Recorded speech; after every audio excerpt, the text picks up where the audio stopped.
நாட்டில் தொடரும் வீதி விபத்துக்கள், அநியாயமாக கொல்லப்படும் மக்களின் உயிர்கள், வீதி சட்டங்களை அறிந்திராமையா காரணம், யார் மீது பிழை கூறுவது?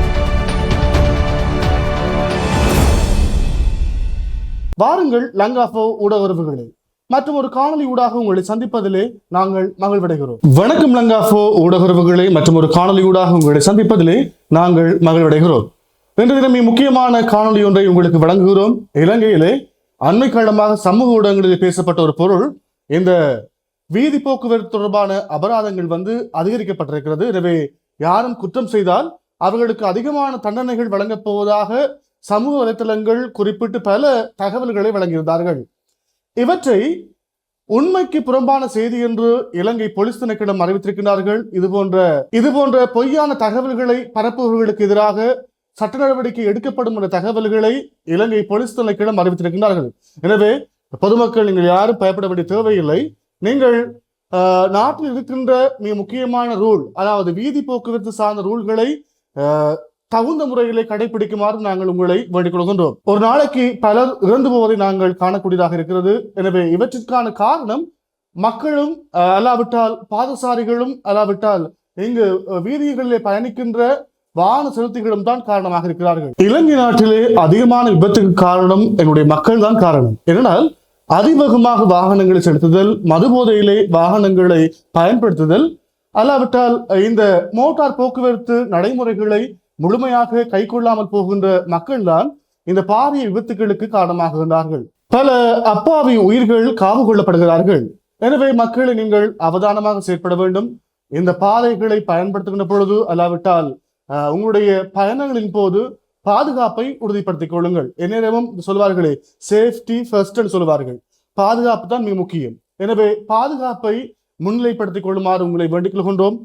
குறிப்பாக நான் சைக்கிள்ல இருந்து இந்த பாதசாரிகளாக செல்கின்றவர்கள் வரைக்கும், அல்லாவிட்டால் கனரக வாகனங்களை செலுத்துகின்றவர்களாக இருக்கலாம். அனைவரும் இந்த வீதி நடைமுறைகளை முழுமையாக கை கொண்டால் விபத்துக்கள் நாட்டிலே குறைவடையும். ஒவ்வொரு நாளையும் பார்த்தோம்னால் அதிகமானோர் மரணித்து போறார்கள், பலர் அங்கவீனமாக மாறுகிறார்கள். இதற்கு காரணம் பொறுப்பற்ற செயல்களால் தான் உருவாகிறது. எனவே இவற்றை தவிர்த்து இந்த விபத்துக்களிலிருந்து நமது நாட்டு மக்களை பாதுகாத்துக் கொள்வதில் நீங்கள் ஒவ்வொருவரும் பங்குதாரராக இருக்க வேண்டும் என்பது லங்காஃபோ ஊடகத்தின் சார்பாக நாங்கள் கேட்டுக்கொள்கின்ற ஒரு வேண்டுகோளாக உங்களிடம் நாங்கள் விடுக்கின்றோம். அதே போல ஏற்கனவே நாங்கள் இந்த விடயம் தொடர்பாக உங்களுக்கு அறிவித்திருந்தோம். ஏனென்றால் அண்மை காலங்களிலே சமூக ஊடகங்களிலே பரப்பப்பட்ட இந்த வீதி கட்டுப்பாடுகளை, குறிப்பாக வீதி போக்குவரத்து நடைமுறைகளை பின்பற்றாமல் விட்டால் உங்களுக்கு அபராதங்கள் அதிகமாக செலுத்தப்படும் என்ற விஷயம் பொய்யான தகவல் என்பதை நாங்கள் ஏற்கனவே வழங்கியிருந்தோம். இதிலே ஏற்கனவே என்னென்ன நடைமுறைகளிலே மிக முக்கியமான போக்குவரத்து குற்றங்களுக்காக என்னென்ன ஃபைன்ஸ் வழங்கப்படுகிறது, நீங்கள் எவ்வளவு தண்டப்பணம் வழங்கப்பட வேண்டும் என்ற தகவலை உங்களுக்கு நாங்கள் வழங்க காத்திருக்கிறோம். நீங்கள் அதிவேகமாக வாகனத்தை செலுத்தினால் உங்களுக்கான தண்டப்பணமாக 3000 ரூபாய் அபராதமாக விதிக்கப்படும். இது வெறும் வேகம் மட்டுமல்ல, உங்களுக்கு தெரியும் வீதிகள் எங்கிலும் நீங்கள் எத்தனை கிலோமீட்டர் வேகத்தில் நீங்கள் ஓட வேணும், எந்தெந்த இடங்கள்ல நீங்கள் வேகமாக நீங்கள் செல்ல முடியும் என்ற தகவல்களை வீதி சமிஞ்சை ஊடாக காட்டியிருப்பார்கள். ஆனால் இப்பொழுது இருக்கின்ற இளைய தலைமுறை அதிகூடிய சிசி வாகனங்களை பயன்படுத்தி, மோட்டார் வாகனங்களை பயன்படுத்தியோ கார்களை பயன்படுத்தியோ மிக வேகமாக பயணித்து தமது உயிர்களை மாய்த்துக் கொள்கின்ற அதே வேளை மற்றவர்களுடைய உயிர்களையும் காவு கொள்கின்ற நடைமுறையைத்தான் நாங்கள் பார்த்து கொண்டிருக்கிறோம். எனவே அதிவேகம் எப்பொழுதும் விபத்தை ஏற்படுத்தும், ஒரு மரணத்தை ஏற்படுத்தும். மிக கவனமாக செயற்படுமாறு இந்த வேளையிலே நாங்கள் உங்களை அன்போடு வேண்டுகிறோம். இரண்டாவது, சிவப்பு சமிஞ்சைகளை மீறுகின்றவர்களுக்கு 2000 ரூபாய் அபராதம் விதிக்கப்படும். சிவப்பு சமிஞ்சை எங்கெங்கெல்லாம் காணப்படுகிறது என்று நீங்கள் பார்க்க முடியும். குறிப்பாக இந்த வீதி சுற்றுவட்ட பாதை ஓரங்களிலே இந்த சிவப்பு விளக்கு காணப்படுகிறது. அதே போல ரயில்வே கடவைகளிலே இந்த சிவப்பு விளக்கு காணப்படுகிறது.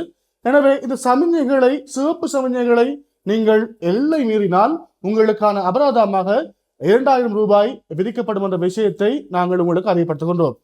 மூன்றாவதாக நாங்கள் பார்க்கின்ற விஷயம் செல்லுபடியற்ற சாரதி அனுமதி பத்திரம் உங்கள் கையில் இருந்தால், உங்களுக்கு தெரியும் ஒரு குறிப்பிட்ட காலத்தில் தான் சாரதி அனுமதி பத்திரம் வழங்கப்படும். இந்த பீரியட்டுக்குள்ள தான் நீங்கள் பயன்படுத்த முடியும்.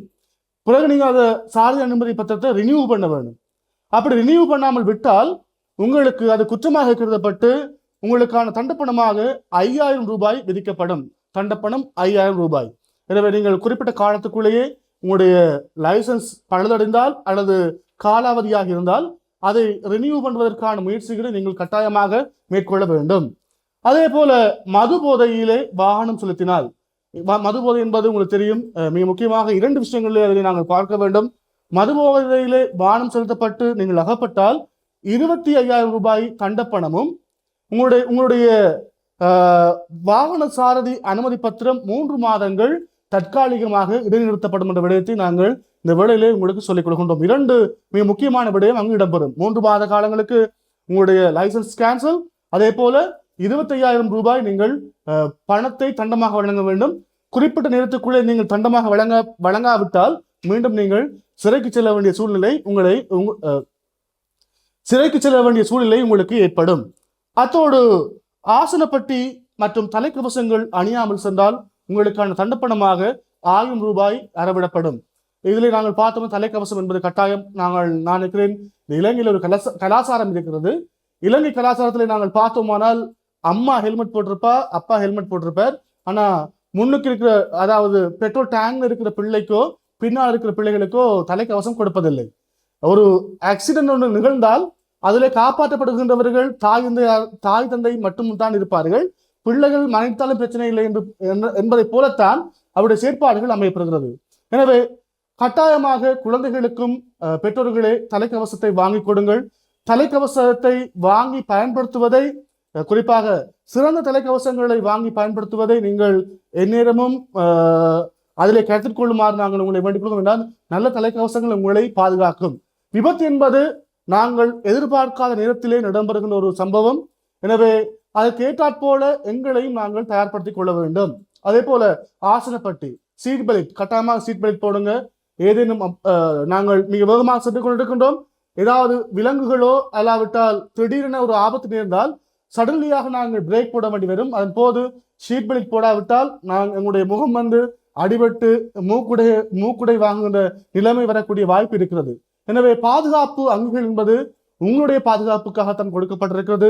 இலங்கை அரசாங்கம் மிக முக்கியமான 3 நடவடிக்கைகளை மேற்கொண்டிருக்கிறார்கள். ஒன்று, ஆரம்ப காலங்களில் நீங்கள் போஸ்ட் ஆபீஸுக்கு சென்றுதான் உங்களுடைய தண்டப்பணங்களை செலுத்தி அதற்கான பட்டுச்சீட்டுகளை பெற்று மீண்டும் போலீசாரிடம் கையளித்து உங்களுக்கான லைசன்ஸையோ இல்லாவிட்டால் ஏனைய நடைமுறைகளையோ நீங்கள் மேற்கொள்ள வேண்டிய தேவை இருந்தது. இப்பொழுது அரசாங்கம் ஒரு இணையதளத்தை வழங்கியிருக்கிறார்கள். GOVPay நடைமுறையினூடாக நீங்கள் சென்று உங்களுக்கான தண்டப்பணங்களை அதனூடாக செலுத்த முடியும் என்ற தகவலை உங்களுக்கு நினைவுபடுத்துகின்றோம். 2வது விஷயம் CCTV கேமராக்கள் ஊடாக நீங்கள் கண்காணிக்கப்படுவீர்கள். கண்காணிக்கப்பட்டு விபத்து நேர்ந்தால் அதனூடாக நீங்கள் கண்காணிக்கப்பட்டு உங்களுக்கான தண்டனைகள் வழங்கப்படும் என்ற விடயத்தை உங்களுக்கு ஞாபகப்படுத்துகின்றோம். 3வது விடயமாக இப்பொழுது புதிய நடைமுறையாக புள்ளி குறைப்பு நடைமுறை வந்திருக்கிறது. உங்களுடைய போக்குவரத்து, அதாவது சாரதி அனுமதி பத்திரத்திலே இருக்கின்ற புள்ளிகள் குறைக்கப்பட இருக்கிறது. உங்களுக்கு புள்ளிகள் வழங்கப்படும். நீங்கள் ஒவ்வொரு பிழைகள் ஏற்படுகிற பொழுது உங்களுக்கான புள்ளிகள் குறைக்கப்பட்டு பின்னர் உங்களுடைய சாரதி அனுமதி பத்திரம் தற்காலிகமாக இடைநிறுத்தப்படும் என்ற விடயத்தையும் இந்த வேளை லங்காஃபோ ஊடகம் சார்பாக உங்களுக்கு நினைவூட்டுகிறோம். நன்றி.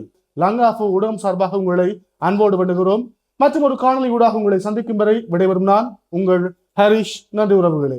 இது போன்ற மேலும் பல முக்கிய சுவாரஸ்யமான செய்திகளை அறிந்து கொள்ள லங்காஃபோ யூடியூப் சேனலை சப்ஸ்கிரைப் பண்ணுங்கள். எமது செய்திகள் உடனடியாக கிடைக்க பெல் பட்டனை அழுத்துங்கள். அத்தோடு எமது செய்திகளை மற்றவர்களும் பார்வையிட ஷேர் செய்யுங்கள். நன்றி.